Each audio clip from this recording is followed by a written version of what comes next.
Okay sir, हमने isotopes की definition को समझा।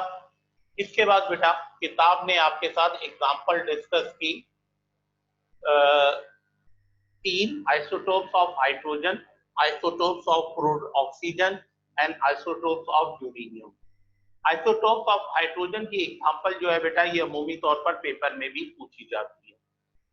किताब ये बयान करती है कि आपके पास हाइड्रोजन के 3 एटम मौजूद हैं जिनके नाम बिलतरतीब प्रोटियम, ड्यूट्रियम और ट्रिटियम लिखा गया।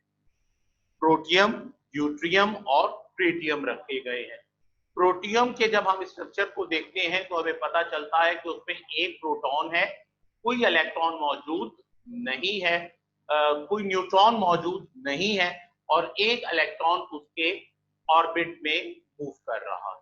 तो अगर हम इसको किताब पर अगर आपकी नजर हो पेज नंबर 51 पर, प्रोटियम को उसने जो मेंशन किया है H से और सब्सक्रिप्ट किया है 1 से। नीचे जो लेफ्ट साइड पर 1 मौजूद है वो एटॉमिक नंबर यानी इसमें प्रोटॉन की नंबर को शो कर रहा है और मास नंबर में भी 1 इंडिकेट कर रहा है कि there is a no neutron in the nucleus of an atom. Second one जो है वो ड्यूट्रियम कहलाता है।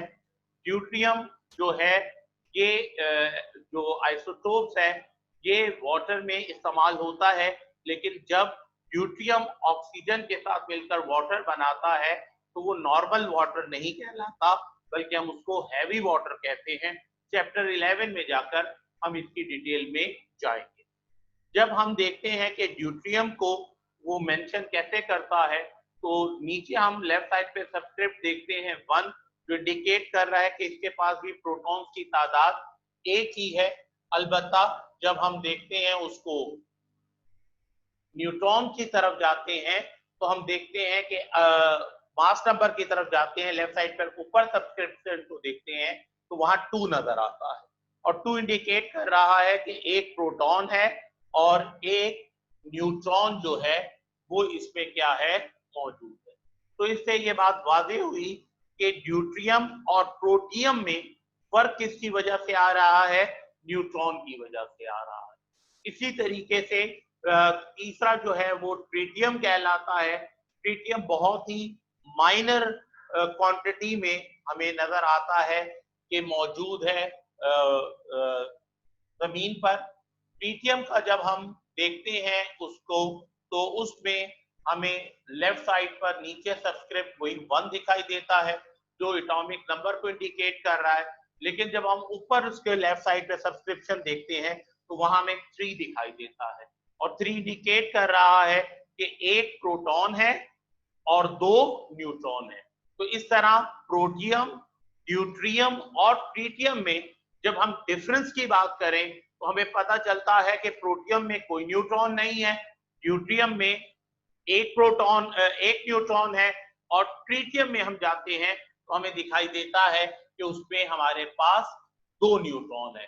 तो ओवरऑल हम जब इसको क्या करें, अगर डिफरेंशिएट करें तो ये पता चलता है कि प्रोटियम में कोई न्यूट्रॉन नहीं, ड्यूट्रियम में एक न्यूट्रॉन और ट्रिटियम में 2 न्यूट्रॉन जो हैं वो हमारे पास मौजूद है। तो ये हमारे पास जो है स्ट्रक्चर आ गया आइसोटोप्स ऑफ हाइड्रोजन का। इसके बाद बुक पर अगर आपकी नजर मौजूद है तो आइसोटोप ऑफ ऑक्सीजन की बात की गई। आप तीनों के लेफ्ट साइड पर नीचे सब्सक्रिप्ट देखें तो 8 आपको नजर आ रहा है, लेकिन जब आप ऊपर सब्सक्रिप्शन देखें तो 16, 17 और 18 नजर आ रहा है, जो इंडिकेट कर रहा है कि पहले आइसोटोप में न्यूट्रॉन की तादाद 8, दूसरे में 9 और तीसरे में 10 है। 8, 9 एंड 10 नंबर ऑफ न्यूट्रॉन। तो डिफरेंस ऑक्सीजन के आइसोटोप में भी न्यूट्रॉन का है। और फाइनली एग्जांपल जो है आइसोटोप्स ऑफ यूरेनियम की है। आप इसको अगर बुक में पेज नंबर 51 पे देखते हैं तो लेफ्ट साइड पर नीचे सब्सक्रिप्ट जो है वो 92 है तीनों में और ऊपर 234, 235 और 236 है, जो कि डिफरेंस ऑफ न्यूट्रॉन को जो है वो क्या कर रहा है, मेंशन कर रहा है। इसके बाद किताब ने नीचे भी एक टेबल के जरिए इस बात को आपके साथ डिस्कस किया। नाउ बेटा टर्न पेज नंबर 52। ठीक है।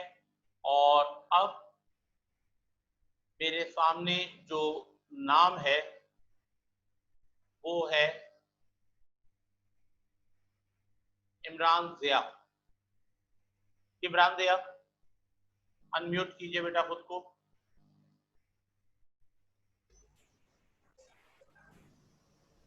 सर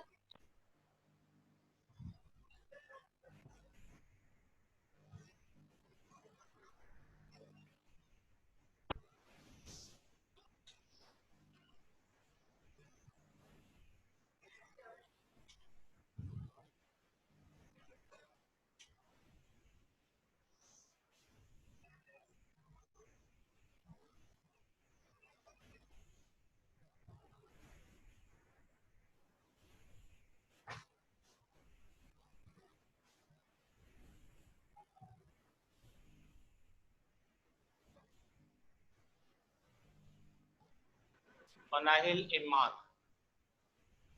अनम्यूट कीजिए गुड़िया।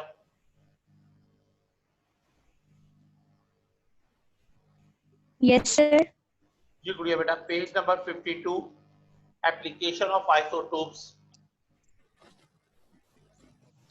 Application of isotopes. Isotopes are used as tracers in physical, chemical, and biological researches, as well as in the treatments and diagnosis of disease like cancer. Since radioisotopes are easily detected, it is relatively easy to trace their movement, even though it is a complicated system.